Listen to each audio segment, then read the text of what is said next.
Abide with us, O Lord, abide with us. When all other help flee.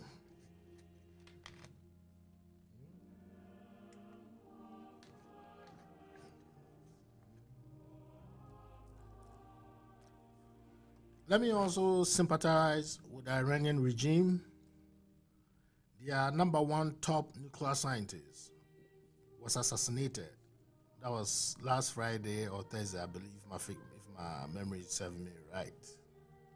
It has happened before. Just this year, they have number one political figure aside their prime minister, which is General Qasem Soleimani, was also assassinated under the orders of His Excellency Donald Trump. Look, what has happened here? The first people they pointed hand to was the Israelis and their ally, which is United States.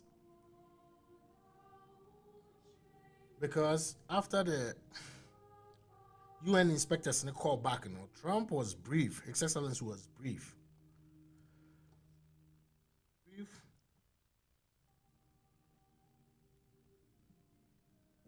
Said Iran at double uranium. So the option on the table at that time was Trump invading, like on striking the Iranian nuclear facilities. After 2015 JCPOA agreement that Trump pulled out unilaterally. This is what Iranian people have been doing. Look, Iran is in a very auspicious moment. It's a very odd situation for them.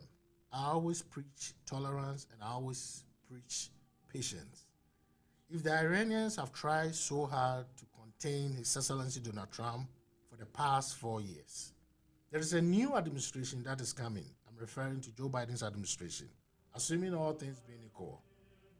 Okay? Under Obama or the Democratic administration, they lean so well with you. The foreign policy between Iran and US at that time was very cordial because the Democrats signed the JCPOA agreement, $150 billion US dollars. Out of that, they gave 1.5 billion in cash. Look, assuming say indeed, His Excellency Trump have from now till January 20th, obey to me initiative Pentagon to start striking Iranian facilities, no doubt. On the 19th day of January, he can even instruct they will go. Meaning he can put the Gulf into flames before Joe Biden takes over. I know the accident this year, this is what the Iranians are saying. Said they are going to retaliate. We know that.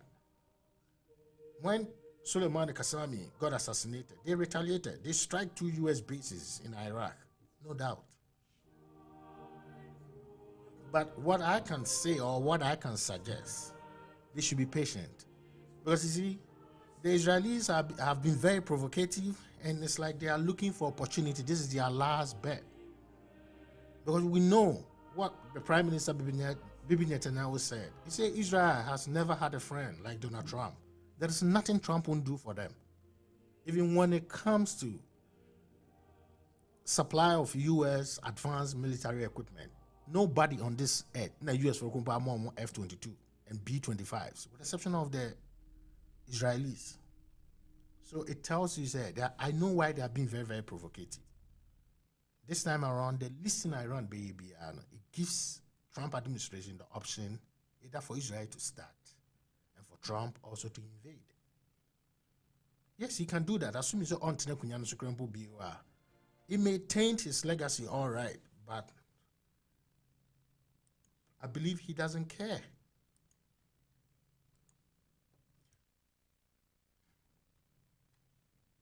Because for now, any action they are giving them a cause to do that.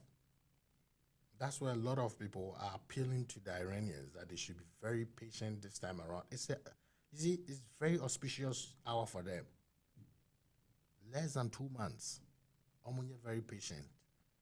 And almost anticipated Joe Biden will come. Even if Joe Biden is not going to give them the same JCPOA agreement, they know that they do very well with the Democrats. But here's the case: so when you make any move, be a retaliate as soon as possible. What has happened? As it stands right now, Trump is still the commander-in-chief until January 21st, and on to be giving orders.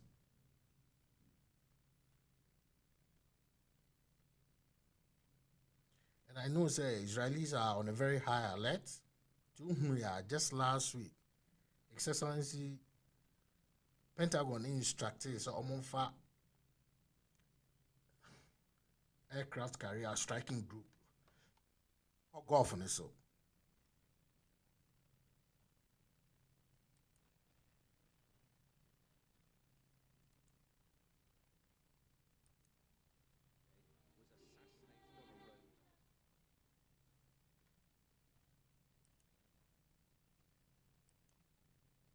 Said that they heard an explosion and then gunfire. It's nothing. Look, was left peppered with bullet holes. Attempts to save his life in hospital failed. Fakhrizadeh was Iran's best-known nuclear scientist. The US and then gunfire.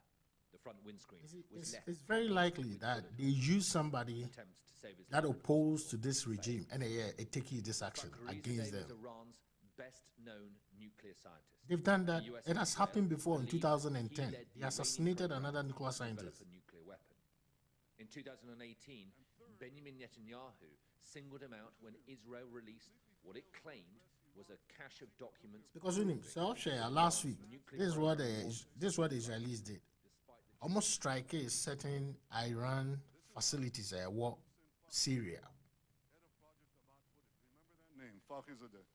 This work is carried out by SAPAN. That's an organization inside Iran's defense ministry. The Israelis have more intel than the Iranians themselves. SAPAN is led by the same person who led Project Ahmad, Dr. Mohsin Fakhrizadeh.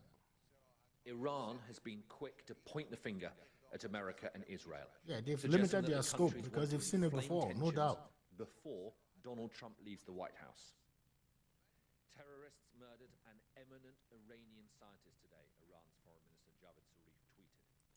This cowardice, with serious indications of Israeli role, showed desperate warmongering of perpetrators. I had heard that he was a very senior figure, and of course, he was traveling with a security detail as well, and the whole details of the assassination as released by Iranian news sources, particularly news sources connected to the IRGC, point to a rather elaborate operation. So this was a political assassination. Fakhrizadeh is the second high-profile Iranian to be assassinated this year, after General Qasem Soleimani was killed in a US drone strike leaving Baghdad airport in January. Iran responded by attacking 2 US military bases in Iraq. Although Fakhrizadeh was the force behind Iran's nuclear program, he deliberately built up an organization that could survive and function without him. His assassination, whoever was behind it, might have little impact on Iran's program, and it is a significant provocation. Iran will likely feel the need to retaliate. Alistair Bunkle, Sky News.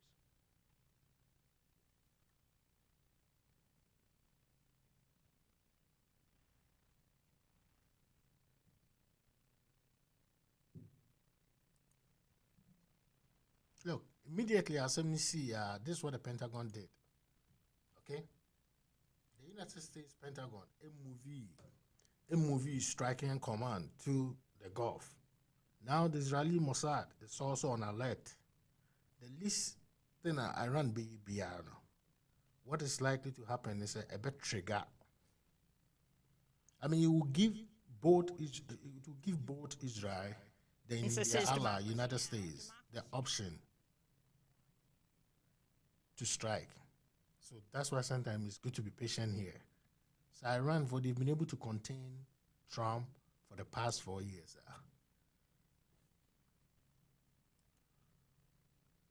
So much here containing Trump for the past 4 years. Just less than 2 months, they should be in a position to do that too. But you see, with that one there, I bet you, no matter what, these people they will revenge. That one is like it's no brainer. It's coming. They will revenge. But the question is when. On this note, I will just leave it here, and I will thank everybody for your time. So basically, these are the major breaking news. Hope you still focuses on Iran, U.S., Israel. Then the United States, United States post-election litigation. So from December 1st, which is tomorrow, we'll delve so much into it. Then we'll also be talking about Ghanaians preparing themselves to the polls. I believe they have just 7 days to go. We'll be talking about steps to choose their democratic leader. I will just say a big thank you to everyone.